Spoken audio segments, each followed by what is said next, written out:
안녕하세요, 여러분. 오늘 제가 들려드릴 이야기는 70세의 박준호 씨와 65세의 김미선 씨 부부의 특별한 사랑 이야기입니다. 서울의 한 조용한 주택가에 위치한 2층 양옥집. 이곳에서 박준호와 김미선 부부는 40년 넘게 함께 살아왔습니다. 아침 햇살이 거실 창문을 통해 들어오는 평범한 월요일 아침이었습니다. 준호는 여느 때처럼 신문을 읽고 있었고 미선은 부엌에서 아침 준비를 하고 있었습니다. 여보, 오늘 병원 가는 날 맞지? 미선이 부엌에서 물었습니다. 응, 오후 2시에 예약되어 있어. 준호가 신문에서 눈을 떼지 않은 채 대답했습니다. 최근 준호는 정기 검진에서 약간의 이상 소견이 발견되어 재검사를 받기로 했습니다. 의사는 크게 걱정할 일은 아니라고 했지만 나이가 있다 보니 조심스러운 마음이 들었습니다. 미선은 식탁에 아침상을 차리며 남편을 바라보았습니다. 40년을 함께한 남편의 머리는 이제 완전히 하얗게 새었고 얼굴에는 깊은 주름이 자리 잡았지만 여전히 그녀에게는 세상에서 가장 멋진 남자였습니다. 오늘 같이 가줄까? 미선이 조심스럽게 물었습니다. 괜찮아. 혼자 갔다 올게. 당신은 오늘 문화센터에서 그림 수업 있잖아. 그래도 걱정되는데. 준호는 신문을 접으며 아내를 향해 미소를 지었습니다. 걱정하지 마. 단순한 재검사야. 하지만 준호의 마음속에는 아내에게 말하지 못한 비밀이 하나 있었습니다. 사실 지난주 받은 검사 결과가 생각보다 심각했던 것입니다. 의사는 추가 정밀 검사가 필요하다고 했고 오늘이 바로 그 검사를 받는 날이었습니다. 병원으로 가는 길 준호는 차창 밖을 바라보며 깊은 생각에 잠겼습니다. 만약 정말로 큰 병이라면 아내에게 어떻게 말해야 할까? 40년을 함께한 아내에게 이런 소식을 전하는 것은 너무나 가혹한 일이었습니다. 병원에 도착한 준호는 검사실로 들어갔습니다. MRI와 코트 촬영 그리고 여러 가지 혈액 검사를 받았습니다. 검사가 끝나고 의사를 만나기까지 1시간을 기다려야 했습니다. 대기실에 앉아 있는 동안 준호는 아내와의 첫 만남을 떠올렸습니다. 1979년 봄 대학 도서관에서 처음 만난 미선. 긴 머리를 한 갈래로 묶고 열심히 공부하던 그녀의 모습이 아직도 생생했습니다. 용기를 내어 말을 걸었고 그렇게 그들의 인연이 시작되었습니다. 박준호 씨. 간호사의 목소리에 준호는 생각에서 깨어났습니다. 의사 진료실로 들어간 준호는 의사의 표정을 보고 좋지 않은 소식임을 직감했습니다. 박준호 씨 검사 결과를 말씀드리겠습니다. 의사가 조심스럽게 입을 열었습니다. 준호는 마음을 단단히 먹고 의사의 다음 말을 기다렸습니다. 하지만 의사의 입에서 나온 말은 전혀 예상치 못한 것이었습니다. 다행히 종양은 양성입니다. 크기도 작아서 약물 치료로 충분히 관리 가능합니다. 준호는 안도의 한숨을 내쉬었습니다. 그런데 의사가 이어서 한 말이 그를 당황하게 만들었습니다. 그런데 검사 과정에서 다른 것을 하나 발견했습니다. 박준호 씨 혹시 과거에 큰 수술을 받으신 적이 있으신가요? 아니요, 특별한 수술은 받은 적이 없는데요. 의사는 컴퓨터 화면을 준호 쪽으로 돌리며 설명을 시작했습니다. 여기 보시면 흉부에 아주 오래된 수술 자국이 있습니다. 최소 40년은 된 것 같은데요. 그리고 이상한 점이 하나 더 있습니다. 준호는 화면을 자세히 들여다보았습니다. 의사가 가리키는 부분에는 희미한 흔적이 있었습니다. 이 부분에 아주 작은 금속 조각이 박혀 있습니다. 총알 파편처럼 보이는데 군대에서 다치신 적이 있으신가요? 준호는 고개를 저었습니다. 아니요, 저는 군대에서도 행정병이었고 전투에 참여한 적이 없습니다. 그렇다면 이상하네요. 이 파편은 분명히 오래전부터 있었던 것 같은데. 집으로 돌아오는 길 준호는 의사의 말이 계속 머릿속을 맴돌았습니다. 자신도 모르는 수술 자국과 금속 파편, 도대체 무엇을 의미하는 것일까? 집에 도착하니 미선이 현관에서 기다리고 있었습니다. 어떻게 됐어? 괜찮은 거야. 미선의 얼굴에는 걱정이 가득했습니다. 응, 다행히 양성이래. 약만 먹으면 된대. 미선은 안도하며 남편을 꼭 안았습니다. 정말 다행이야. 얼마나 걱정했는지 몰라. 저녁 식사를 하면서도 준호는 계속 그 수술 자국과 금속 파편에 대해 생각했습니다. 미선은 남편이 무언가 고민하는 것을 눈치챘습니다. 무슨 다른 일이 있어? 표정이 안 좋은데. 준호는 잠시 망설이다가 의사가 한 말을 미선에게 전했습니다. 이상하네.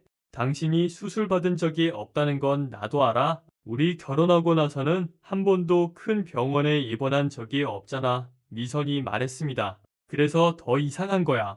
의사 말로는 최소 40년은 된 흔적이라는데 그날 밤 준호는 쉽게 잠들지 못했습니다. 자신의 과거를 더듬어 보았지만 수술을 받았던 기억은 전혀 없었습니다. 새벽 2시가 되어서야 겨우 잠이 들었습니다. 다음날 아침 준호는 이상한 꿈에서 깨어났습니다. 꿈속에서 그는 젊은 시절의 모습으로 어느 병원 침대에 누워 있었습니다. 주변에는 낯선 사람들이 있었고 누군가 그의 손을 꼭 잡고 있었습니다. 그 손의 주인을 보려고 고개를 돌리는 순간 잠에서 깨어났습니다. 여보 괜찮아? 미선이 걱정스럽게 물었습니다. 잠꼬대를 하더라. 무슨 잠꼬대를 했어? 잘 안 들렸는데 누군가 이름을 부르는 것 같았어? 수연이라고 했나? 준호는 놀랐습니다. 수연이라는 이름은 전혀 기억나지 않았습니다. 수연이 누구야? 미선이 물었습니다. 모르겠어. 전혀 기억이 안 나. 아침 식사 후 준호는 서재로 들어가 오래된 앨범들을 꺼내보기 시작했습니다. 대학 시절 사진, 군대 시절 사진, 결혼 사진. 하나하나 살펴보았지만 이상한 점은 발견할 수 없었습니다. 그때 책장 맨 위에 먼지가 쌓인 낡은 상자 하나가 눈에 들어왔습니다. 준호는 의자를 가져와 상자를 내렸습니다. 상자 안에는 오래된 편지들과 사진 몇 장이 들어 있었습니다.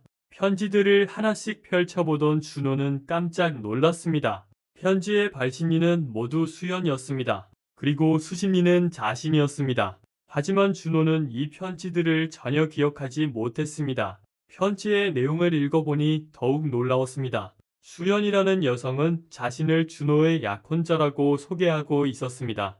편지에는 둘이 함께한 추억들과 미래에 대한 계획들이 적혀 있었습니다. 날짜를 보니 1978년에서 1979년 사이에 쓰인 것들이었습니다. 준호는 혼란스러웠습니다. 1979년은 미선을 만난 해였습니다. 그런데 그 전에 약혼자가 있었다니 왜 전혀 기억이 나지 않는 것일까? 상자 안을 더 뒤지다가 준호는 한 장의 사진을 발견했습니다. 사진 속에는 젊은 시절의 자신과 한 여성이 다정하게 서 있었습니다. 여성의 얼굴은 희미했지만 분명 미선이 아니었습니다. 사진 뒤에는 1978년 12월 우리의 약속이라고 적혀 있었습니다. 준호는 깊은 한숨을 내쉬었습니다. 자신의 과거에 이렇게 큰 공백이 있다는 것이 믿기지 않았습니다. 그때 서재 문이 열리고 미선이 들어왔습니다. 뭘 그렇게 열심히 보고 있어? 준호는 잠시 망설이다가 편지와 사진을 미선에게 보여주었습니다. 미선은 편지를 읽더니 놀란 표정을 지었습니다. 이게 뭐야? 당신에게 약혼자가 있었다고. 나도 전혀 기억이 안 나. 이상하지 않아? 이렇게 중요한 일을 어떻게 잊을 수 있지? 미선은 사진을 자세히 들여다보았습니다. 이 여자 어디서 본 것 같은데. 정말? 어디서 봤어? 미선은 고개를 갸웃거리며 생각에 잠겼습니다. 잘 모르겠어. 그냥 낯이 익은 것 같아. 그날 오후 준호는 대학 동창인 정민수를 만나기로 했습니다. 민수는 대학 시절부터 가장 친한 친구였고 준호의 과거를 누구보다 잘 알고 있을 것이었습니다. 카페에서 만난 민수는 준호를 보자마자 반갑게 인사했습니다. 준호야, 오랜만이다. 잘 지냈어? 응, 그런대로. 민수야, 내가 물어볼 게 있어. 준호는 주머니에서 사진을 꺼내 민수에게 보여주었습니다. 이 여자 기억나? 수연이라는 이름인데?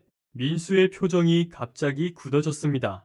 이 사진을 어디서 났어? 집에서 우연히 발견했어. 근데 난 전혀 기억이 안 나.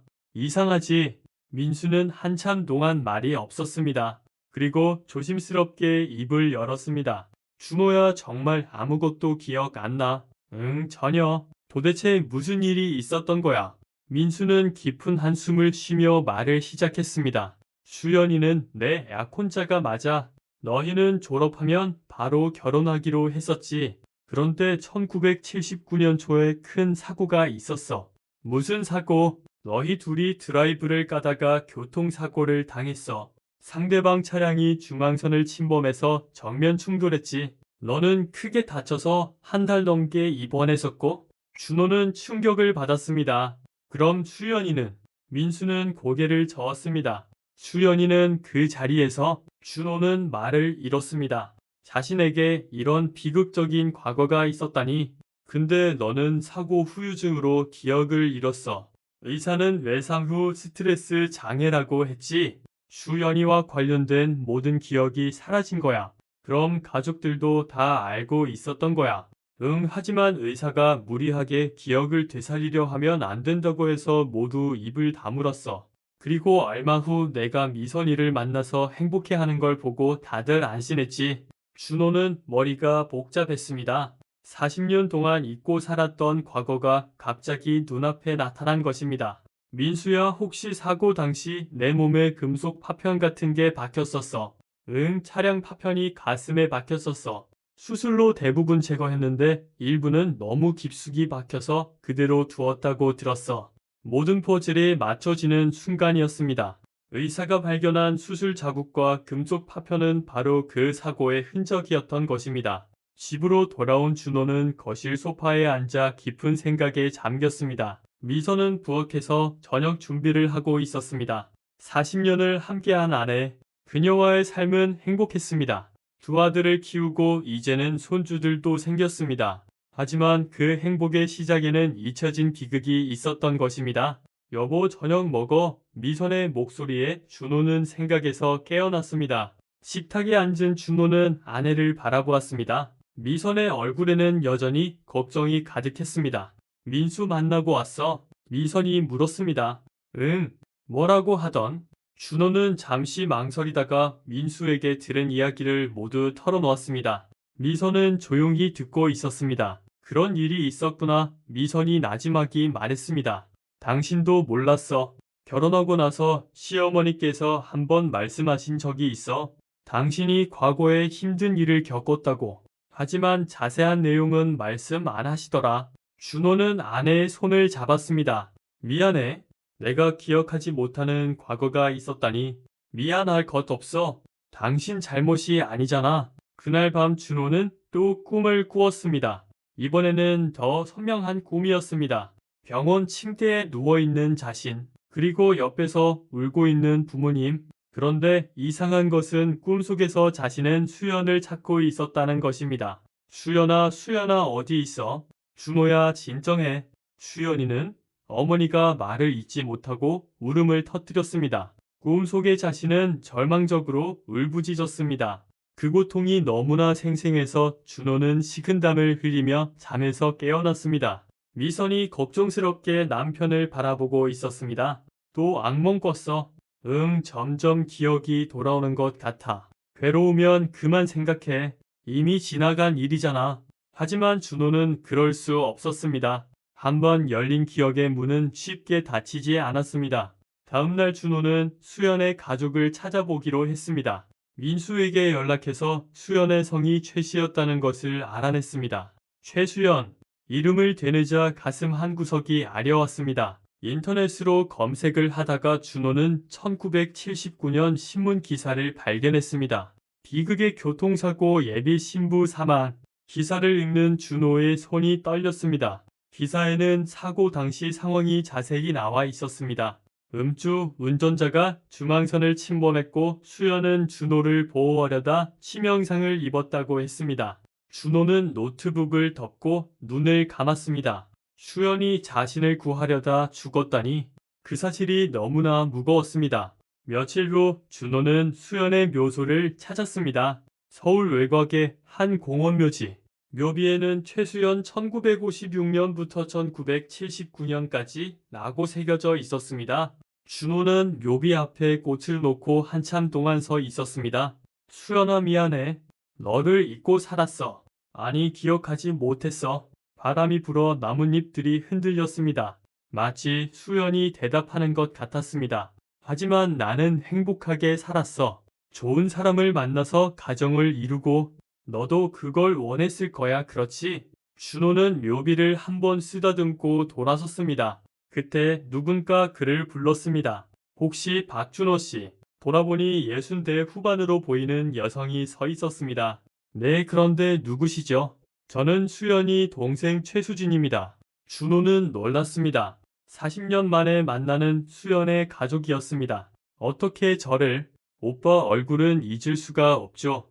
언니가 그렇게 사랑했던 분인데. 두 사람은 묘지 근처 벤치에 앉았습니다. 수지는 가방에서 낡은 일기장을 꺼냈습니다. 이건 언니 일기장이에요. 언니는 오빠와의 일상을 매일 일기에 적었어요. 언니가 떠난 후 저는 이 일기장을 간직하고 있었죠. 준호는 떨리는 손으로 일기장을 받았습니다. 첫 페이지를 펼치자 수연의 글씨가 보였습니다. 1978년 3월 15일. 오늘 도서관에서 멋진 남자를 만났다. 이름은 박준호. 공대생이라고 한다. 수줍게 웃는 모습이 너무 귀여웠다. 준호는 일기를 읽으며 잊었던 기억들이 하나둘 떠오르는 것을 느꼈습니다. 도서관에서의 첫 만남, 함께했던 데이트, 서로의 꿈을 이야기하던 밤들. 언니는 오빠를 정말 사랑했어요. 결혼 준비도 다 해놓았죠. 그런데 수진의 목소리가 떨렸습니다. 미안합니다. 제가 수연 씨를 지키지 못해서. 오빠 잘못이 아니에요. 그리고 언니는 마지막 순간까지 오빠를 지키려 했어요. 그게 언니의 선택이었죠. 수지는 일기장 마지막 페이지를 펼쳤습니다. 거기에는 사고 전날 쓴 일기가 있었습니다. 1979년 1월 14일. 내일은 준호와 드라이브를 가기로 했다.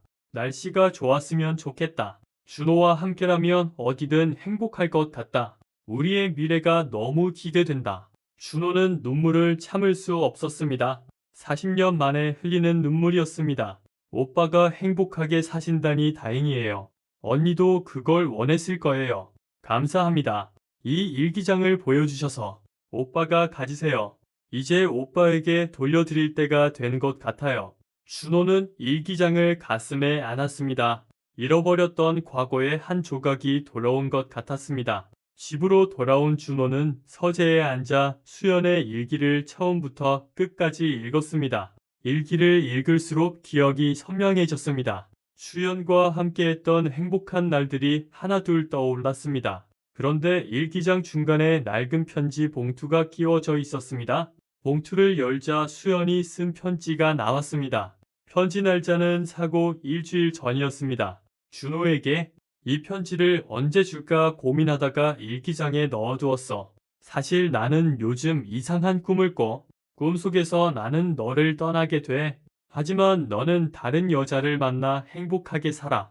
그 여자는 너를 진심으로 사랑하고 너도 그녀를 사랑해. 이상하지?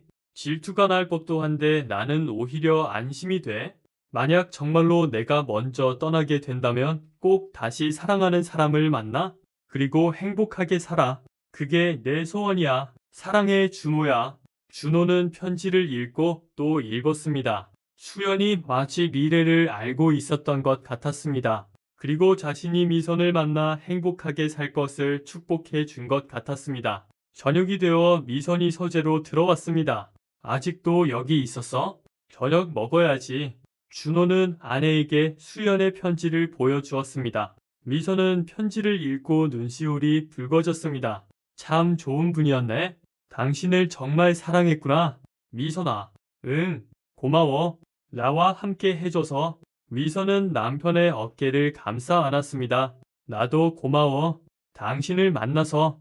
그날 밤 준호는 오랜만에 편안하게 잠들었습니다. 꿈속에서 수연이 나타났습니다. 하지만 이번에는 슬픈 꿈이 아니었습니다. 수연은 밝게 웃으며 손을 흔들었습니다. 그리고 천천히 빛 속으로 사라졌습니다. 마치 작별 인사를 하는 것 같았습니다. 다음날 아침 준호는 상쾌한 기분으로 일어났습니다. 마음의 짐을 내려놓은 것 같았습니다. 미선이 아침 상을 차리며 말했습니다. 오늘 표정이 좋네. 응, 마음이 편해진 것 같아. 다행이야. 그동안 많이 힘들었지? 준호는 아내의 손을 잡았습니다. 미선아, 우리 여행이나 갈까? 둘이서만. 갑자기? 어디로? 제주도는 어때? 신혼여행 때 갔던 곳 다시 가보는 거야. 미선의 얼굴에 미소가 번졌습니다. 좋아. 준비할게. 일주일 후 준호와 미선은 제주도행 비행기에 올랐습니다. 40년 전 신혼여행 때와는 달리 이제는 백발이 성성한 노부부가 되었지만 서로를 바라보는 눈빛은 여전히 따뜻했습니다. 제주도에 도착한 두 사람은 렌터카를 빌려 섬을 돌아다녔습니다. 성산일출봉, 섭지코지, 천지연폭포, 신혼여행 때 갔던 곳들을 하나하나 다시 찾았습니다. 여기 기억나? 우리 사진 찍었던 곳. 미선이 섭지코지 언덕을 가리켰습니다. 그럼 기억하지? 당신이 바람에 머리가 날려서 계속 정리하느라 사진을 못 찍었잖아. 두 사람은 웃으며 40년 전과 같은 자리에서 사진을 찍었습니다. 저녁에는 바닷가 근처 펜션에 숙소를 잡았습니다. 테라스에서 바다를 바라보며 와인을 마시는 두 사람. 노을이 바다를 붉게 물들이고 있었습니다. 미선아, 응, 사실 내가 할 말이 있어. 미선은 남편을 바라보았습니다. 준호의 표정이 진지했습니다. 뭔데 그래? 준호는 잠시 망설이다가 입을 열었습니다. 사실 나는 수연이를 완전히 잊은 게 아니었어. 가끔 꿈에 나타났거든. 얼굴은 기억 안 났지만 누군가를 그리워하는 마음은 남아 있었어. 미선은 조용히 듣고 있었습니다. 하지만 당신을 만나고 그 그리움이 사라졌어. 당신이 내 마음의 빈자리를 채워준 거야. 그래서 더 고마워. 나도 알고 있었어. 준호는 놀라서 아내를 바라보았습니다. 가끔 당신이 멍하니 먼 곳을 바라볼 때 누군가를 그리워한다는 걸 느꼈어. 하지만 괜찮았어. 당신이 나를 사랑한다는 걸 알았으니까. 미선아, 그리고 이제 알았어. 수연 씨가 당신을 내게 보내준 거라는 걸. 당신을 혼자 두고 갈 수 없어서 나를 당신 곁에 보낸 거야. 준호는 아내의 말에 가슴이 뭉클해졌습니다. 우리 인연이 그렇게 연결된 거였구나. 그래. 그러니까 우리는 더 행복해야 해. 수연 씨의 목까지. 두 사람은 손을 맞잡고 저무는 노을을 바라보았습니다. 다음 날 두 사람은 한라산을 올랐습니다. 정상까지는 무리였지만 중턱까지는 충분히 갈 수 있었습니다. 맑은 공기를 마시며 천천히 산을 오르는 두 사람. 가끔 쉬어가며 서로를 기다려 주었습니다. 힘들지 않아? 준호가 물었습니다. 괜찮아. 당신은? 나도 괜찮아. 이 정도는 아직 할 수 있어. 산중턱 쉼터에서 두 사람은 김밥을 먹으며 쉬었습니다. 주변에는 젊은 연인들과 가족들이 있었습니다. 한 젊은 커플이 두 사람을 보며 속삭였습니다. 저 할아버지 할머니 정말 사이 좋아 보인다. 우리도 나이 들어서도 저렇게 지냈으면 좋겠다. 준호와 미선은 서로를 보며 미소를 지었습니다. 우리가 본보기가 됐네. 미선이 속삭였습니다. 그러게. 우리도 저 나이 때는 노부부들 보며 저런 생각했는데. 산에서 내려온 두 사람은 해안도로를 따라 드라이브를 했습니다. 창문을 열고 바닷바람을 맞으며 달리는 기분이 상쾌했습니다. 미선아 노래 틀까? 좋아. 우리 젊을 때 듣던 노래. 준호는 라디오를 켰습니다. 우연히도 그들이 연애할 때 자주 듣던 노래가 흘러나왔습니다. 두 사람은 노래를 따라 부르며 추억에 잠겼습니다. 그때 갑자기 빗방울이 떨어지기 시작했습니다. 금세 소나기가 쏟아졌습니다. 비가 오네. 어디 피할 곳을 찾아야겠어? 준호가 말했습니다. 마침 근처에 작은 카페가 보였습니다. 두 사람은 카페로 들어갔습니다. 카페 주인은 친절하게 두 사람을 맞았습니다. 어서 오세요. 비를 피하러 오셨군요. 네, 갑자기 비가 와서요. 두 사람은 창가 자리에 앉아 커피를 주문했습니다. 빗소리를 들으며 커피를 마시는 시간이 낭만적이었습니다.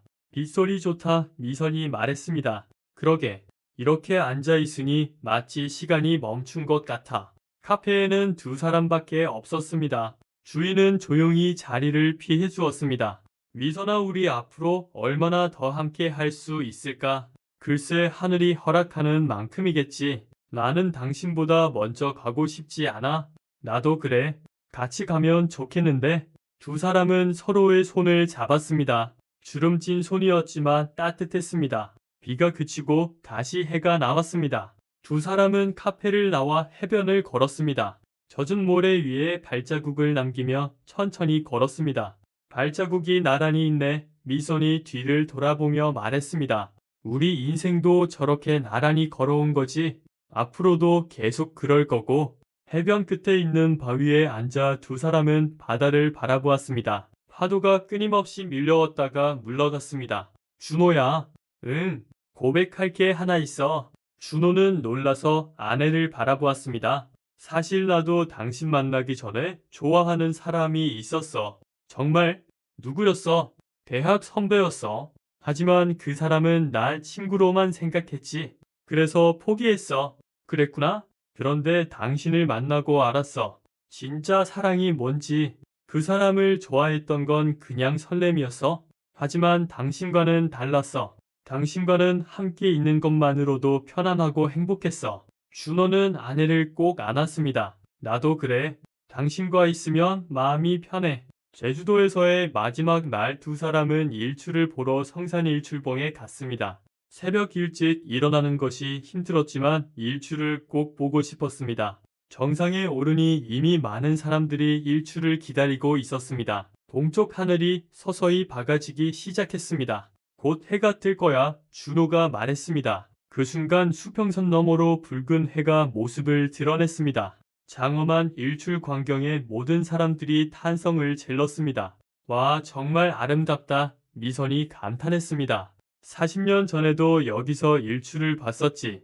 응, 그때도 이렇게 아름다웠어. 두 사람은 떠오르는 해를 바라보며 소원을 빌었습니다. 앞으로도 오래오래 함께 하기를. 서울로 돌아온 두 사람의 일상은 다시 평범해졌습니다. 하지만 뭔가 달라진 것이 있었습니다. 서로를 바라보는 눈빛이 더 따뜻해졌고 작은 일에도 감사하게 되었습니다. 어느 날 큰아들 준석이 가족과 함께 집을 방문했습니다. 아버지, 어머니 잘 지내셨어요? 그럼 잘 지냈지. 너희들은? 저희도 잘 지냈어요. 그런데 두 분 얼굴이 더 좋아지신 것 같아요. 제주도 다녀와서 그런가 보다. 미선이 웃으며 말했습니다. 손자 민재가 할아버지에게 달려왔습니다. 할아버지, 저 학교에서 상 받았어요. 그래? 무슨 상? 그림 그리기 대회에서 1등 했어요. 우리 민재가 그림을 잘 그리는구나. 할아버지한테 그림 보여줄래? 민재는 가방에서 그림을 꺼냈습니다. 그림에는 할아버지 할머니와 함께 있는 가족의 모습이 그려져 있었습니다. 이게 할아버지고 이게 할머니예요. 그리고 이게 아빠, 엄마 그리고 저예요. 정말 잘 그렸네. 우리 가족이 다 있구나. 준호는 손자의 머리를 쓰다듬었습니다. 이런 평범한 일상이 얼마나 소중한지 새삼 느껴졌습니다. 저녁 식사 후 준석이 아버지를 조용히 불렀습니다. 아버지, 잠깐 이야기 좀 할 수 있을까요? 그래, 무슨 일이냐? 두 사람은 서재로 들어갔습니다. 사실 회사에서 해외 발령 제의가 왔어요. 미국 지사로 3년간 가는 건데. 그래? 좋은 기회네. 그런데 고민이 돼요. 부모님 두 분만 여기 계시는데. 준호는 아들의 어깨를 두드렸습니다. 우리 걱정은 하지 마라. 엄마와 나는 아직 건강하고 서로가 있잖아. 너희 미래를 위해서 좋은 기회라면 가야지. 정말 괜찮으세요? 그럼 오히려 너희가 잘 되는 게 우리는 더 기쁘다. 준석은 아버지를 꼭 안았습니다. 감사해요, 아버지. 자주 연락드리고 방학 때마다 올게요. 그래, 건강 조심하고. 준석 가족이 돌아간 후 준호는 미선에게 아들의 해외 발령 이야기를 했습니다. 좋은 기회네. 하지만 좀 서운하기도 하고. 미선이 말했습니다. 그래도 아이들이 잘 되는 게 우리 행복이지. 맞아. 우리도 둘이 알콩달콩 잘 살면 되지. 그로부터 한 달 후 준호는 정기 검진을 받으러 병원에 갔습니다. 양성 종양은 약물 치료로 많이 좋아졌다고 의사가 말했습니다. 건강 관리 잘 하고 계시네요. 이대로만 유지하시면 됩니다. 병원에서 나온 준호는 문득 수연의 묘소에 가고 싶어졌습니다. 꽃을 사서 묘지로 향했습니다. 묘소 앞에 서니 누군가 이미 꽃을 놓고 간 흔적이 있었습니다. 아마 수진이 다녀간 것 같았습니다. 수연아, 나야. 잘 지내고 있어? 미선이와 제주도도 다녀왔어? 당신이 축복해 준 덕분에 우리는 행복해. 바람이 불어 나뭇잎이 흔들렸습니다. 준호는 마음이 평온해지는 것을 느꼈습니다. 집으로 돌아오니 미선이 거실에서 그림을 그리고 있었습니다. 최근에 시작한 취미였습니다. 뭘 그리고 있어? 우리 집 정원이야.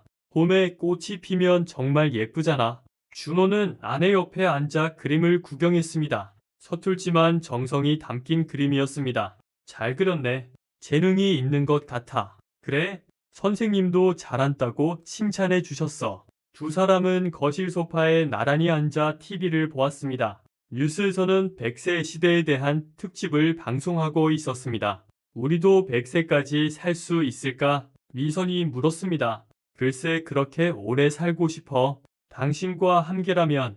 준호는 아내의 손을 잡았습니다. 나도 그래.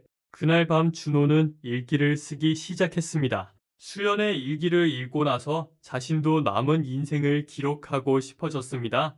2024년 월 1. 오늘도 평범하지만 행복한 하루였다. 미선과 함께 있는 것만으로도 감사하다.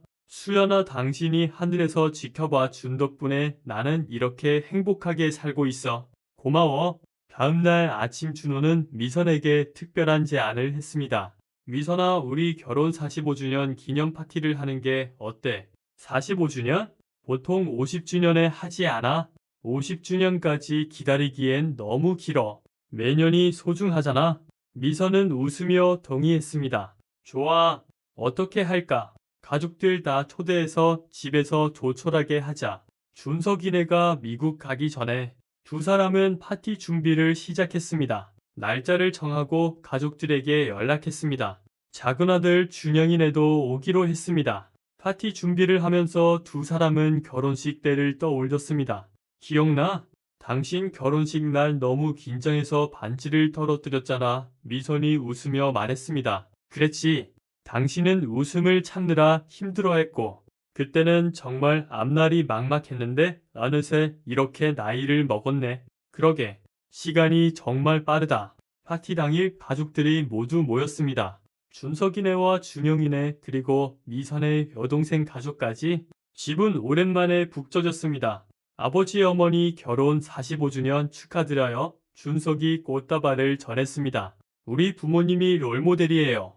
저희도 부모님처럼 살고 싶어요. 준영의 아내가 말했습니다. 저녁 식사를 하며 가족들은 옛 이야기를 나누었습니다. 아이들이 어렸을 때 에피소드, 가족 여행 추억들, 웃음소리가 끊이지 않았습니다. 식사 후 준호가 자리에서 일어났습니다. 모두 와줘서 고맙다. 사실 오늘 너희들에게 하고 싶은 말이 있어. 가족들이 조용히 준호를 바라보았습니다. 인생을 살다 보면 예상치 못한 일들이 일어난다. 때로는 슬픈 일도 있고 힘든 일도 있지. 하지만 가장 중요한 건 곁에 있는 사람을 소중히 여기는 거야. 나는 미선이를 만나서 정말 행복했다. 너희들도 서로를 아끼고 사랑하며 살기를 바란다. 준호의 말에 모두가 감동했습니다. 미선도 눈시울이 붉어졌습니다. 저희도 사랑해요 아버지, 준영이 말했습니다. 파티가 끝나고 가족들이 돌아간 후 준호와 미선은 정원에 나와 앉았습니다. 밤하늘에는 별이 가득했습니다. 좋은 시간이었어. 미선이 말했습니다. 그러게. 우리가 이런 가족을 만들었다니 대견하다. 수연 씨도 하늘에서 기뻐하고 있을 거야. 그럴 거야. 두 사람은 한참 동안 별을 바라보았습니다. 그때 별똥별이 하나 떨어졌습니다. 별똥별이다. 소원 빌어. 미선이 말했습니다. 두 사람은 눈을 감고 소원을 빌었습니다. 같은 소원을 마지막 순간까지 함께 하기를. 가을이 깊어가던 어느 날 준호는 오래된 친구들을 만나러 나갔습니다. 대학 동창 모임이었습니다. 민수를 비롯해 여러 친구들이 모였습니다. 다들 늙었구만. 한 친구가 웃으며 말했습니다. 너도 마찬가지야. 다른 친구가 받아쳤습니다. 친구들과 이야기를 나누다가 한 친구가 준호에게 물었습니다. 준호야, 너 요즘 얼굴이 좋아 보인다. 무슨 좋은 일 있어? 그냥 평범하게 잘 지내고 있어. 부럽다. 미선이랑 여전히 금슬이 좋지. 응, 덕분에. 민수가 조용히 말했습니다. 준호야, 내가 수연이 일을 잘 정리한 것 같아서 다행이야. 응, 너 덕분에 과거를 제대로 마주할 수 있었어. 고마워. 친구 사이에 고맙긴. 그나저나 우리도 이제 얼마 안 남았다. 자주 보자. 친구들과 헤어진 준호는 집으로 가는 길에 서점에 들렀습니다. 요즘 읽을 책을 찾고 있었습니다. 이것저것 둘러보다가 노년의 사랑이라는 제목의 책이 눈에 들어왔습니다. 책을 펼쳐보니 첫 페이지에 이런 문구가 있었습니다. 사랑에 나이는 없다. 오히려 나이가 들수록 사랑은 더 깊어진다. 준호는 그 책을 구입했습니다. 집에 와서 미선에게 보여주었습니다.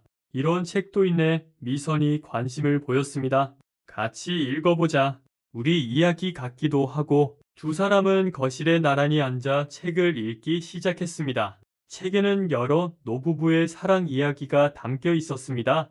어떤 부부는 70세에 처음 만나 사랑에 빠졌고 어떤 부부는 50년을 함께하며 더 깊은 사랑을 발견했다고 했습니다. 우리 이야기도 책에 쓸 만하지 않아? 미선이 말했습니다. 그럴까? 우리 이야기가 특별한가? 물론이지. 40년의 기억을 잃었다가 되찾고 그래도 사랑은 변하지 않았잖아. 준호는 아내의 말에 생각에 잠겼습니다. 정말 그들의 이야기는 특별했습니다. 며칠 후 준호는 결심했습니다. 자신들의 이야기를 글로 써보기로. 수연과의 과거, 미선과의 현재, 그리고 그들이 함께 만들어갈 미래까지. 미선아, 우리 이야기를 책으로 써보려고 해. 정말 좋은 생각이야. 당신도 도와줄래? 당신 시각에서 본 이야기도 필요해. 물론이지. 같이 쓰자. 두 사람은 매일 조금씩 글을 쓰기 시작했습니다. 준호는 잊었던 과거를 되찾는 과정을, 미선은 남편을 지켜보며 느꼈던 감정들을 적었습니다. 글을 쓰면서 두 사람은 서로에 대해 더 많이 알게 되었습니다. 미선이 얼마나 많이 참고 기다려주었는지, 준호가 얼마나 아내를 사랑하는지. 이 부분 읽어봐. 준호가 자신이 쓴 글을 미선에게 보여주었습니다. 미선은 내 인생의 두 번째 기적이었다. 첫 번째 기적이 수연과의 만남이었다면 두 번째 기적은 미선과의 사랑이었다. 수연이 내게 첫사랑의 설렘을 가르쳐 주었다면 미선은 진정한 동반자의 의미를 알려주었다. 미선은 글을 읽으며 눈물을 흘렸습니다. 고마워. 이렇게 표현해줘서. 사실인걸. 겨울이 다가오자 준호는 건강이 조금씩 나빠지는 것을 느꼈습니다. 큰 병은 아니었지만 나이가 주는 피로감이었습니다. 미선도 마찬가지였습니다. 우리도 이제 정말 늙었나 봐. 미선이 한숨을 쉬며 말했습니다. 그래도 같이 늙어가니 좋지 않아? 그렇긴 해. 어느 날 저녁 준호는 미선에게 진지하게 말했습니다. 미선아, 우리 유언장을 써두는 게 어때? 갑자기 왜? 그냥 미리 준비해두면 좋을 것 같아서. 아이들이 혼란스럽지 않게? 미선은 잠시 생각하다가 동의했습니다. 그래, 언젠가는 해야 할 일이니까. 두 사람은 변호사를 만나 유언장을 작성했습니다. 재산 분배와 함께 아이들에게 전하고 싶은 말들도 적었습니다. 유언장 작성을 마치고 나오면서 미선이 말했습니다. 이상하게 마음이 편해지네. 그러게. 마지막 준비를 해두니 오히려 살아있는 동안 더 열심히 살아야겠다는 생각이 들어. 크리스마스가 다가왔습니다. 준호와 미선은 집을 장식하고 가족들을 초대했습니다. 준석이네는 미국으로 떠나기 전 마지막 크리스마스를 함께 보내기로 했습니다. 할아버지 할머니 메리 크리스마스. 손자들이 선물을 들고 왔습니다. 우리 손주들도 메리 크리스마스. 온 가족이 모여 저녁을 먹고 캐럴을 부르며 즐거운 시간을 보냈습니다. 준호는 가족들의 행복한 모습을 보며 가슴이 뿌듯했습니다. 내년 크리스마스는 미국에서 보내야겠네. 준석이 아쉬워하며 말했습니다. 괜찮아. 영상통화로 함께 할 수 있잖아. 미선이 말했습니다. 그래도 직접 뵙는 게 좋은데 우리가 미국에 놀러 갈 수도 있지? 준호가 웃으며 말했습니다. 새해가 되었습니다. 2025년 준호와 미선은 해돋이를 보러 동해로 갔습니다. 새벽 일찍 출발해서 정동진에 도착했습니다. 해변에는 많은 사람들이 모여 있었습니다. 모두 새해 첫 해를 보기 위해서였습니다. 춥지 않아? 준호가 미선에게 목도리를 둘러주었습니다. 괜찮아. 당신은? 나도 괜찮아. 수평선 너머로 서서히 해가 떠올랐습니다. 2025년의 첫 해. 두 사람은 손을 맞잡고 일출을 바라보았습니다. 새해 소원 뭐 빌었어? 미선이 물었습니다. 당신과 건강하게 한 해 더 사는 것? 나도 똑같아. 해돋이를 본 후 두 사람은 근처 식당에서 아침을 먹었습니다. 따뜻한 순두부찌개가 온몸을 녹여주었습니다. 올해는 뭘 하면서 보낼까? 준호가 물었습니다. 우리 책 완성하는 거, 그리고 건강 관리, 또 뭐가 있을까? 작은 텃밭이라도 갖고 볼까? 운동도 되고 좋을 것 같은데. 좋아. 토마토랑 상추 정도는 키울 수 있겠지? 서울로 돌아온 두 사람은 새 계획을 세웠습니다. 책 쓰기, 텃밭 가꾸기, 일주일에 3번 산책하기, 한 달에 1번 여행 가기. 욕심 부리지 말고 할 수 있는 만큼만 하자. 미선이 말했습니다. 그래. 무리하지 말고 즐기면서. 1월 말 준석이네가 미국으로 떠나는 날이 왔습니다. 공항에서 작별 인사를 나누는 가족들. 미선은 손자를 꼭 안으며 눈물을 흘렸습니다. 할머니 울지 마세요. 금방 다시 올게요. 민재가 할머니를 위로했습니다. 그래, 건강하게 잘 다녀와. 준호는 아들의 어깨를 두드렸습니다. 걱정하지 말고 잘 다녀와. 우리는 잘 지낼 테니? 네, 아버지. 자주 연락드릴게요. 비행기가 떠나고 준호와 미선은 빈 집으로 돌아왔습니다. 집이 갑자기 넓고 조용하게 느껴졌습니다. 좀 쓸쓸하네, 미선이 말했습니다. 그래도 우리 둘이 있잖아. 맞아. 우리 둘이면 충분해. 2월이 되자 준호와 미선은 본격적으로 텃밭을 준비하기 시작했습니다. 마당 한쪽에 작은 공간을 만들고 흙을 갈았습니다. 생각보다 힘드네. 준호가 이마에 땀을 닦으며 말했습니다. 천천히 하자. 서두를 것 없잖아. 씨앗을 심고 물을 주며 두 사람은 새로운 즐거움을 발견했습니다. 매일 아침 텃밭을 확인하는 것이 일과가 되었습니다. 싹이 났어. 어느 날 아침 미선이 기쁘게 외쳤습니다. 정말로 작은 새싹들이 흙을 뚫고 올라오고 있었습니다. 우리가 심은 씨앗이 자라고 있네. 준호도 기뻐했습니다. 봄이 오자 텃밭은 푸릇푸릇해졌습니다. 상추와 토마토가 자라고 있었습니다. 두 사람은 정성껏 돌보았습니다. 어느 날 준호는 수연의 묘소를 다시 찾았습니다. 이번에는 미선과 함께였습니다. 같이 와도 되는지 몰라서 망설였는데 미선이 조심스럽게 말했습니다. 수연도 기뻐할 거야. 두 사람은 묘비 앞에 꽃을 놓았습니다. 수연 씨 안녕하세요. 저는 미선이에요. 당신이 사랑했던 준호 씨와 40년을 함께 살았어요. 당신 덕분에 좋은 사람을 만날 수 있었어요. 감사해요. 바람이 부드럽게 불었습니다. 마치 수연이 미소 짓는 것 같았습니다. 묘지를 나오며 준호가 말했습니다. 와줘서 고마워. 나도 인사하고 싶었어. 이제 마음이 편해. 집으로 돌아온 두 사람은 책 쓰기를 계속했습니다. 이제 거의 마무리 단계였습니다. 제목을 뭐로 할까? 미선이 물었습니다. 2번의 사랑 1번의 인생은 어때? 좋네. 의미가 잘 담겨 있어. 두 사람은 원고를 출판사에 보냈습니다. 며칠 후 출판사에서 연락이 왔습니다. 출간하고 싶다는 긍정적인 답변이었습니다. 정말? 우리 책이 나온다고? 미선이 기뻐했습니다. 그러게. 믿기지 않아? 여름이 되어 책이 출간되었습니다. 2번의 사랑 1번의 인생. 표지에는 젊은 시절 준호와 미선의 사진이 실렸습니다. 우리가 정말 작가가 됐네. 준호가 책을 들고 웃었습니다. 70의 작가 데뷔라니. 늦강이도 이런 늦강이가 없어. 책은 예상외로 좋은 반응을 얻었습니다. 특히 노년층 독자들에게 큰 공감을 얻었습니다.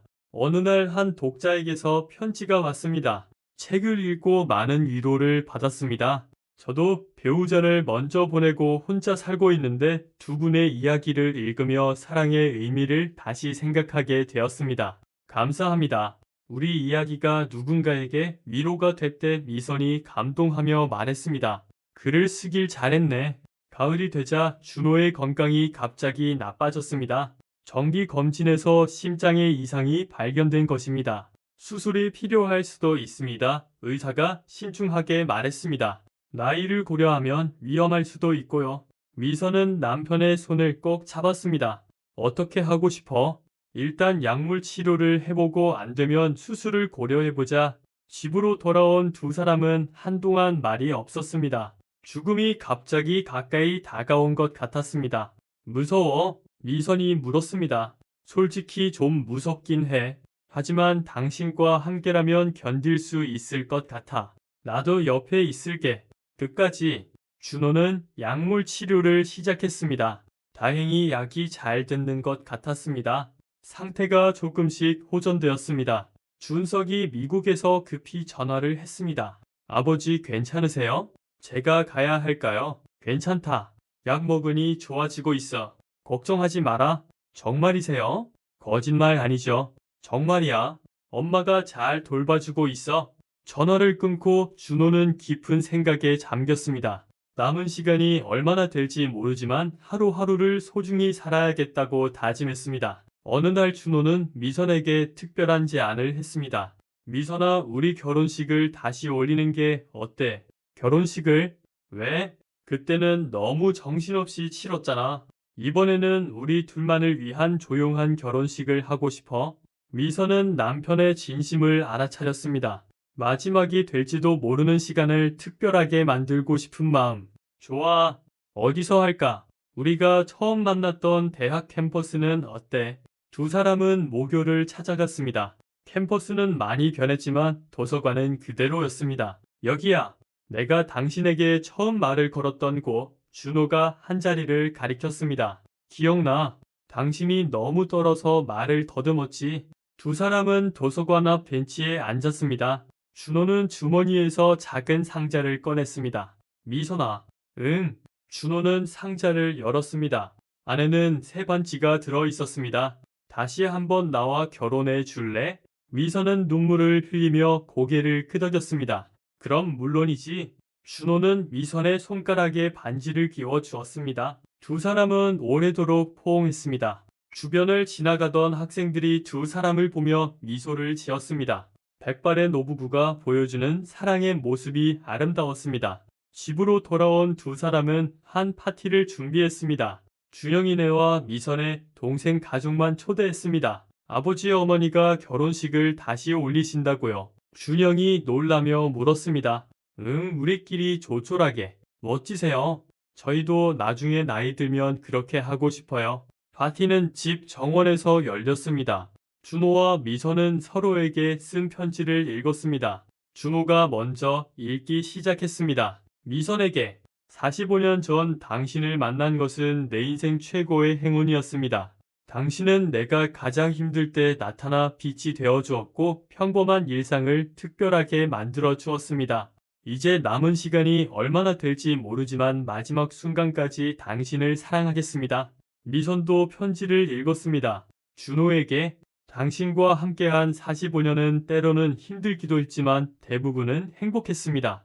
당신이 잊었던 과거를 되찾았을 때 나는 당신을 잃을까봐 두려웠지만 당신은 여전히 내 곁에 있어 주었습니다. 앞으로 1년이든 10년이든 당신과 함께라면 두렵지 않습니다. 사랑해요. 가족들은 박수를 치며 두 사람을 축복했습니다. 그날 밤 준호와 미선은 정원에서 춤을 추었습니다. 옛날 노래에 맞춰 천천히 움직이는 두 사람. 달빛이 그들을 비추고 있었습니다. 여전히 춤을 잘 추네. 미선이 웃으며 말했습니다. 당신이 이끌어주니까 우리 앞으로도 자주 춤추자. 좋아. 겨울이 다시 왔습니다. 준호의 70번째 생일이 다가오고 있었습니다. 미선은 특별한 선물을 준비했습니다. 생일 아침 미선은 준호에게 앨범을 선물했습니다. 앨범에는 그들이 함께한 45년의 사진들이 정리되어 있었습니다. 이걸 언제 다 준비했어? 준호가 감동하며 물었습니다. 조금씩 준비했지. 우리의 역사잖아. 앨범을 넘기며 두 사람은 추억에 잠겼습니다. 신혼 시절 아이들이 태어났을 때 가족 여행, 아이들의 졸업식과 결혼식, 손주들의 탄생. 참 많은 일들이 있었네. 준호가 말했습니다. 그리고 앞으로도 더 많은 일들이 있을 거야. 생일 저녁에는 영상통화로 준석이네도 함께 했습니다. 할아버지 생일 축하해요. 민재가 화면 너머에서 외쳤습니다. 고맙다, 민재야. 잘 지내고 있지? 내 학교도 재미있고 친구들도 많이 사귀었어요. 가족들과 함께한 생일 파티는 따뜻하고 행복했습니다. 준호는 70세가 되었지만 마음은 여전히 젊었습니다. 파티가 끝난 후 준호는 서재에서 일기를 썼습니다. 70세 생일. 내가 이렇게 오래 살 줄은 몰랐다. 수연과의 짧았던 사랑, 미선과의 긴 여정, 모두 내 인생의 소중한 부분이다. 이제 얼마나 더 살지 모르지만 감사하는 마음으로 하루하루를 살아가리라. 며칠 후 준호는 병원에서 검사를 받았습니다. 결과는 예상보다 좋았습니다. 약물 치료가 잘 듣고 있습니다. 이대로만 관리하시면 큰 문제 없을 것 같습니다. 준호와 미선은 안도의 한숨을 쉬었습니다. 다행이야. 정말 다행이야. 미선이 남편의 손을 꼭 잡았습니다. 병원을 나온 두 사람은 축하하는 의미로 좋아하는 레스토랑에 갔습니다. 건배하자. 우리의 건강을 위해. 준호가 와인잔을 들었습니다. 그리고 우리의 사랑을 위해. 미선이 덧붙였습니다. 두 사람은 잔을 부딪혔습니다. 맑은 소리가 울렸습니다. 봄이 다시 왔습니다. 텃밭에는 새로운 씨앗을 심을 때가 되었습니다. 올해는 뭘 심을까? 미선이 물었습니다. 꽃도 좀 심어보자. 해바라기는 어때? 좋아. 해바라기는 밝고 희망적이잖아. 두 사람은 정성껏 씨앗을 심었습니다.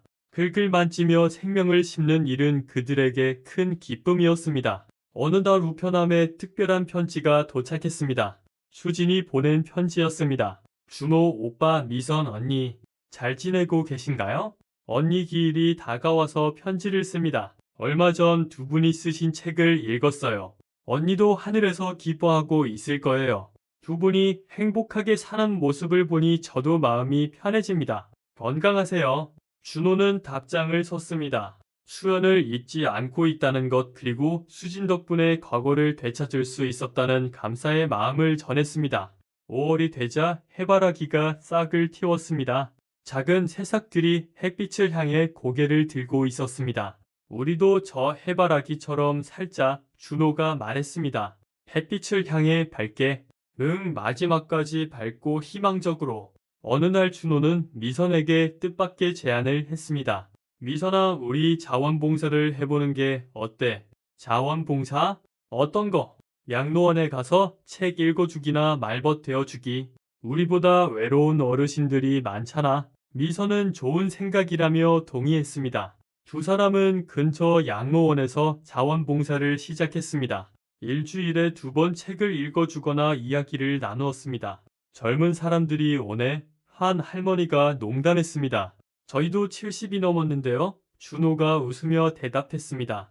우리한테는 젊은 사람이야. 양로원 어르신들과 시간을 보내며 준호와 미선은 새로운 보람을 느꼈습니다. 자신들의 이야기를 들려주기도 하고 어르신들의 이야기를 듣기도 했습니다.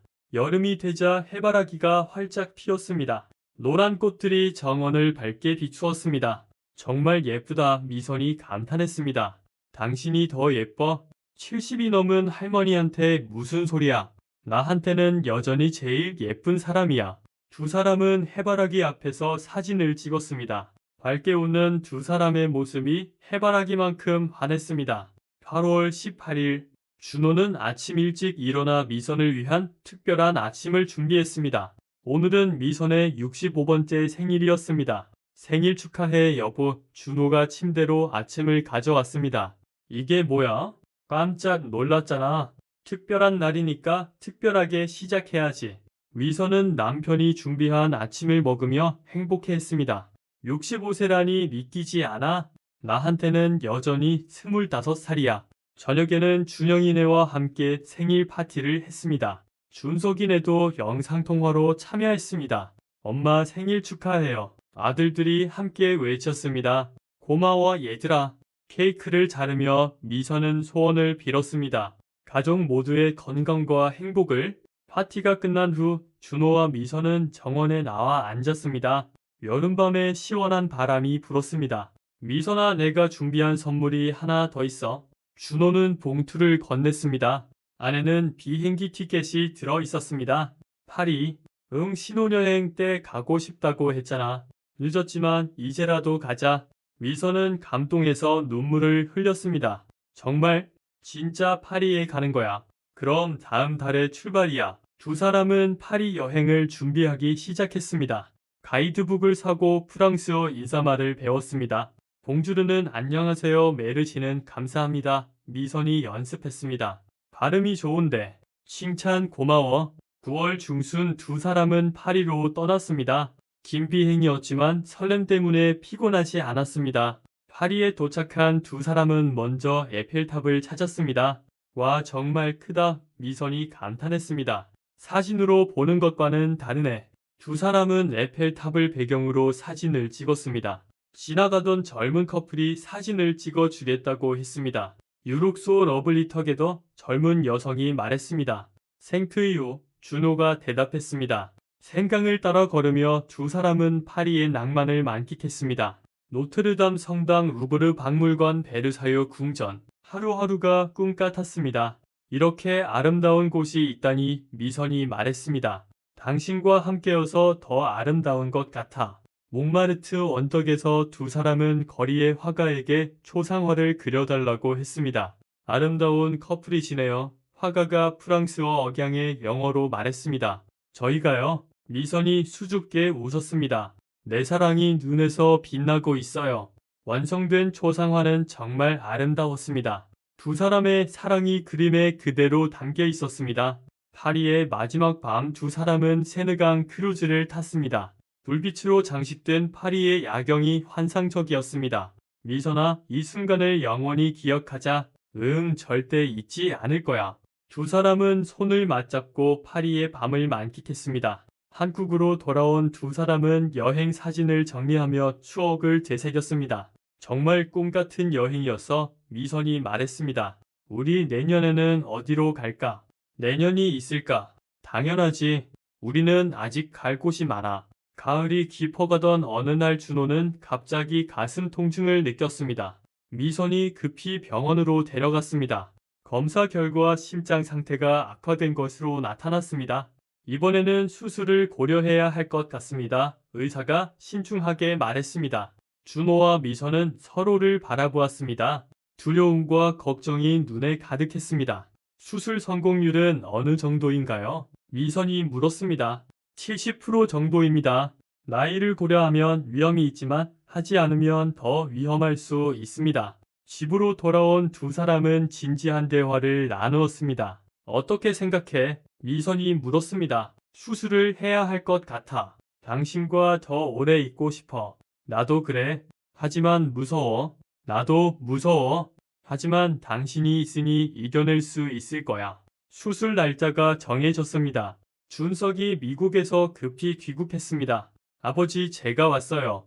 오느라 고생했다. 당연히 와야죠. 아버지가 이런 큰 수술을 하시는데. 수술 전날 밤 준호는 가족들에게 편지를 썼습니다.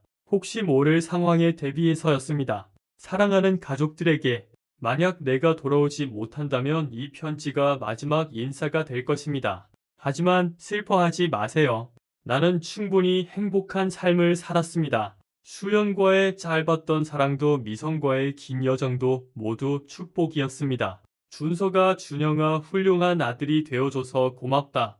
미선아, 당신은 내 인생 최고의 선물이었어. 사랑해. 수술 당일 아침, 가족들이 모두 병원에 모였습니다. 아버지 힘내세요. 꼭 건강하게 나오실 거예요. 준영이 아버지의 손을 잡았습니다. 할아버지 파이팅. 영상통화로 민재가 응원했습니다. 수술실로 들어가기 전 준호는 미선을 꼭 안았습니다. 기다릴게. 꼭 돌아와. 미선이 속삭였습니다. 약속할게. 당신 곁으로 꼭 돌아올게. 수술은 5시간이나 걸렸습니다. 가족들은 대기실에서 초조하게 기다렸습니다. 미선은 계속 기도했습니다. 마침내 의사가 나왔습니다. 수술은 성공적이었습니다. 모두가 안도의 한숨을 쉬었습니다. 미선은 눈물을 흘렸습니다. 감사합니다, 선생님. 정말 감사합니다. 중환자실에서 준호가 깨어났을 때 가장 먼저 본 것은 미선의 얼굴이었습니다. 당신 약속 지켰네. 미선이 울며 웃었습니다. 당연하지. 당신 두고 어디 가겠어. 회복은 순조로웠습니다. 일주일 후 일반 병실로 옮겨졌고 2주 후에는 퇴원할 수 있었습니다. 집으로 돌아온 준호는 새 삶을 얻은 기분이었습니다. 이제 정말 조심해야 해. 미선이 걱정스럽게 말했습니다. 알았어. 당신 말 잘 들을게. 준호는 재활 운동을 시작했습니다. 처음에는 집 주변을 천천히 걷는 것부터 시작했습니다. 미선이 항상 옆에서 함께 했습니다. 힘들지 않아? 미선이 물었습니다. 괜찮아. 당신이 있으니까. 점점 걷는 거리가 늘어났습니다. 한 달 후에는 근처 공원까지 갈 수 있었습니다. 공원 벤치에 앉아 두 사람은 가을 풍경을 감상했습니다. 단풍이 정말 예쁘다. 미선이 말했습니다. 살아있어서 이런 걸 볼 수 있다니 감사해. 나도 당신이 살아있어서 감사해. 준호의 회복을 축하하는 의미로 가족들이 모여 작은 파티를 열었습니다. 아버지가 건강해지셔서 정말 다행이에요. 준석이 말했습니다. 이제 미국으로 돌아가도 되겠네. 네, 이제 안심하고 갈 수 있을 것 같아요. 준호는 가족들을 둘러보았습니다. 모두의 얼굴에 안도와 기쁨이 가득했습니다. 여러분 정말 감사합니다. 가족이 있어서 이겨낼 수 있었어요. 겨울이 왔습니다. 준호의 건강은 완전히 회복되었습니다. 의사도 놀랄 정도로 빠른 회복이었습니다. 정말 대단하십니다. 70세에 이런 회복력이라니. 아내가 잘 돌봐줘서 그래요. 크리스마스가 다가왔습니다. 올해는 특별히 준석이네도 한국으로 왔습니다. 할아버지, 민재가 할아버지에게 뛰어왔습니다. 우리 민재 많이 컸네. 온 가족이 모인 크리스마스는 더욱 특별했습니다. 준호가 죽을 고비를 넘긴 후라 모두가 함께 있다는 것이 더욱 소중하게 느껴졌습니다. 내년에는 우리가 미국으로 갈게. 준호가 준석에게 말했습니다. 정말요? 아버지 건강은 괜찮으세요?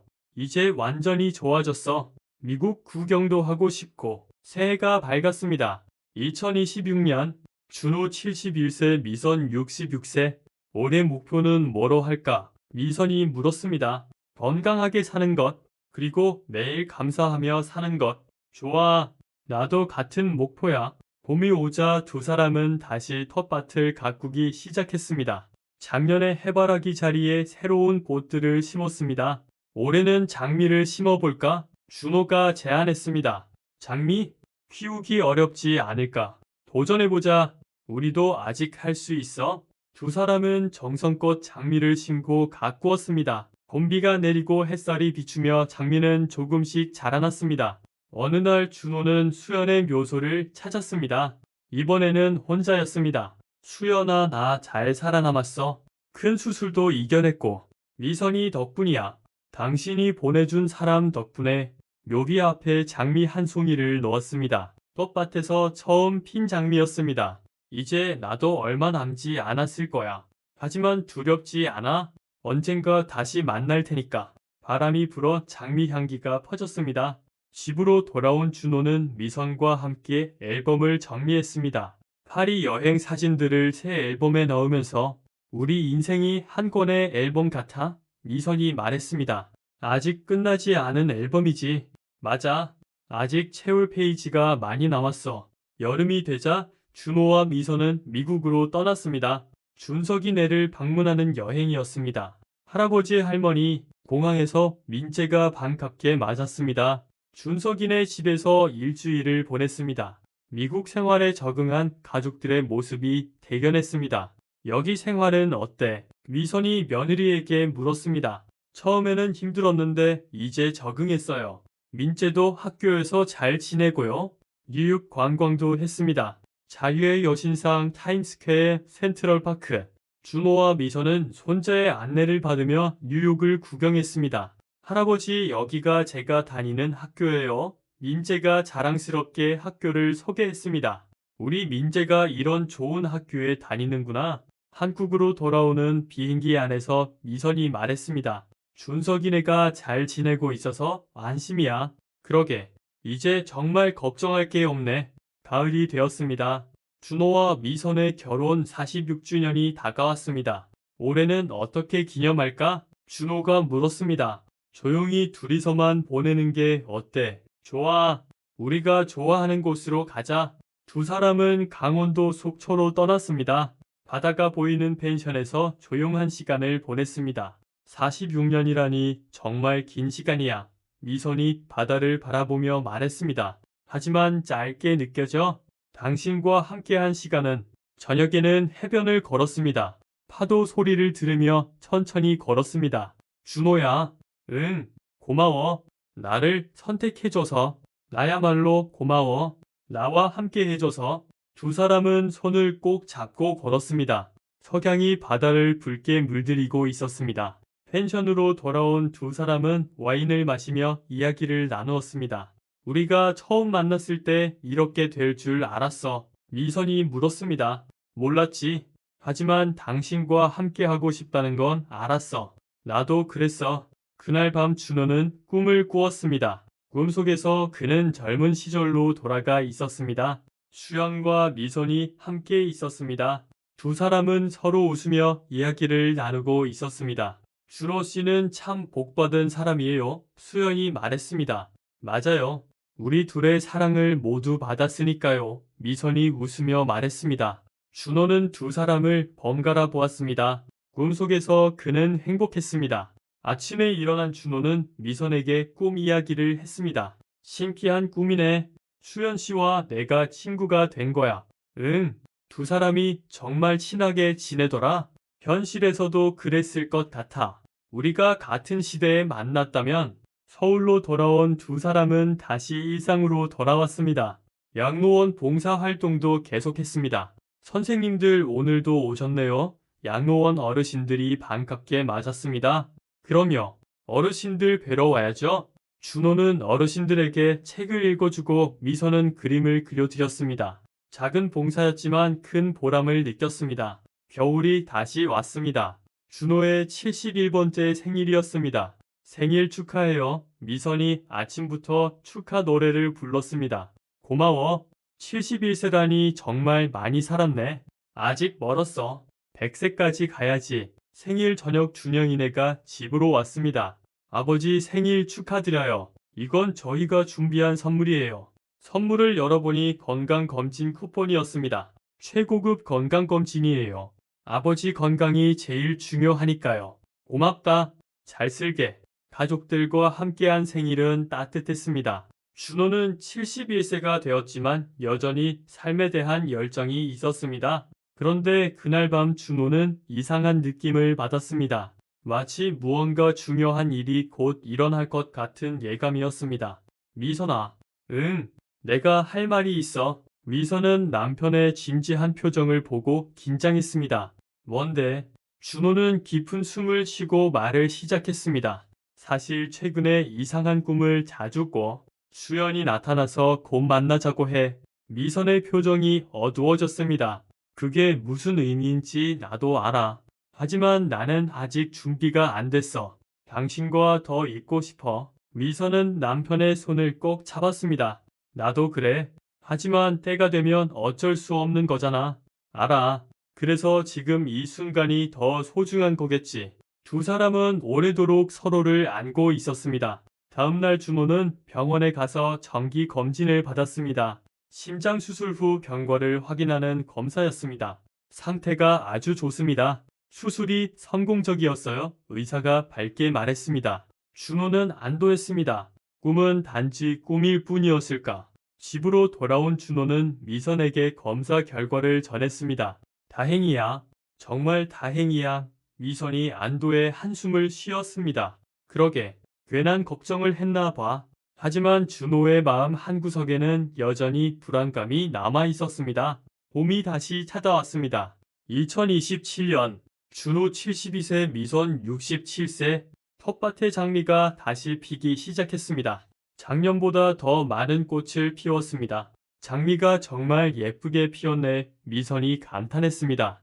우리의 사랑처럼 더 깊어지는 것 같아. 두 사람은 장미 앞에서 사진을 찍었습니다. 행복한 미소가 가득한 사진이었습니다. 어느 날 준호는 일기장을 정리하다가 작년에 쓴 유언장을 발견했습니다. 그것을 보며 생각에 잠겼습니다.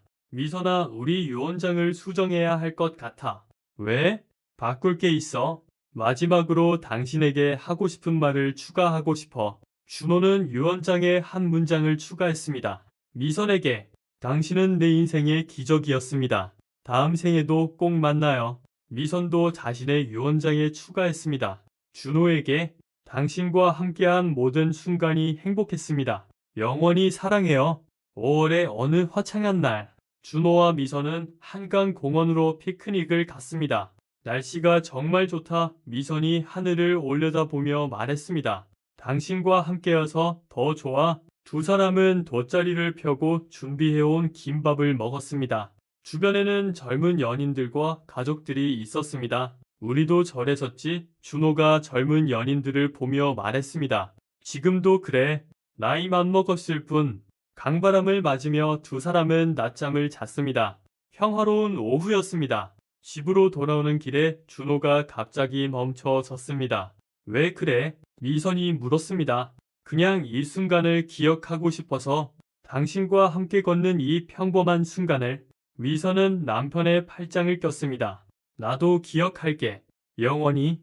그날 밤 준호는 또 꿈을 꾸었습니다. 이번에는 더 선명한 꿈이었습니다. 수연이 하얀 옷을 입고 서 있었습니다. 준호야, 이제 시간이 됐어. 아직은 아니야. 미선이랑 더 있고 싶어. 알아. 하지만 미선 씨도 이해할 거야. 그리고 언젠가는 다시 만날 거야. 준호는 꿈에서 깨어났습니다. 식은땀이 흘렀습니다. 또 꿈 꿨어. 미선이 걱정스럽게 물었습니다. 응. 하지만 괜찮아. 미선은 남편을 꼭 안았습니다. 두 사람은 아무 말 없이 서로를 안고 있었습니다. 6월이 되었습니다. 준호는 마지막 준비를 시작했습니다. 일기장을 정리하고 사진을 앨범에 넣고 아이들에게 줄편지를 썼습니다. 뭘 그렇게 열심히 정리해? 미선이 물었습니다. 그냥 깔끔하게 정리하고 싶어서. 미선은 남편이 무언가를 준비하고 있다는 것을 느꼈습니다. 하지만 아무 말도 하지 않았습니다. 어느 날 저녁 준호는 미선에게 특별한 제안을 했습니다. 미선아, 우리 내일 우리가 처음 만난 곳에 가볼까? 대학 도서관. 응. 오랜만에 가보고 싶어. 다음날 두 사람은 모교를 찾았습니다. 도서관은 리모델링되어 현대적으로 바뀌어 있었지만 기본 구조는 그대로였습니다. 여기야. 내가 당신을 처음 본 자리. 준호가 한 자리를 가리켰습니다. 그리고 여기서 당신이 말을 걸었지. 두 사람은 그 자리에 앉았습니다. 주변에는 젊은 학생들이 공부하고 있었습니다. 우리도 저렇게 젊었었는데. 미선이 속삭였습니다. 마음은 아직도 그때와 같아. 도서관을 나온 두 사람은 캠퍼스를 천천히 걸었습니다. 은행나무 가로수길, 오래된 벤치, 작은 연못. 모든 것이 추억으로 가득했습니다. 미선아. 응. 사랑해. 정말 많이 사랑해. 나도 사랑해. 영원히. 그날 밤 준호는 편안하게 잠들었습니다. 꿈속에서 그는 행복했습니다. 수연과 미선 그리고 가족들이 모두 함께 있었습니다.